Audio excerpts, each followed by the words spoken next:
lahko rečem, da smo danes počaščeni v občini Brežice in pa seveda tudi v Posavju, da nas je obiskal predsednik, kjer se je seznanil predvsem z podrobnostnim preživljanjem tele krize, ki je bila med nami.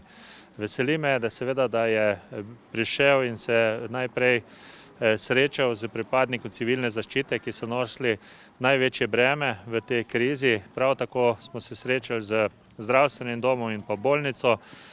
Obiskali smo tudi varstveno-delovni center, s katerim smo ustanovili oziroma organizirali nove bivalne enote v lanskem letu. Sedaj pa na koncu še obiskal tudi varovance doma starejših. Sigurno je za nas to kar kot neko priznanje in pa tudi dodaten pogum za stvari, ki nas čakajo. Moram reči, da seveda v občini Brežice kot obmejni občini je bilo veliko različnih izzivov ob tej epidemiji.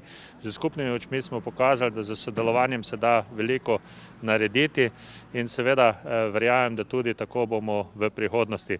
Še enkrat, gospod predsednik, hvala, da ste prišli, hvala tudi civilni zaščiti in reševanje, ki nas je ves čas oskrbovala, tako z informacijami kot z dodatnim potrebami, ki smo jih imeli v tem času, in samo vsi upamo, da bomo čim prej to krizo preživeli in seveda, da bomo potem tudi skupnimi močmi prispevali k tem, da bi po krizi bilo okrevanje tako gospodarstva kot tudi našega življenja čim bolj lažje. Hvala lepa in lep dan vam želim.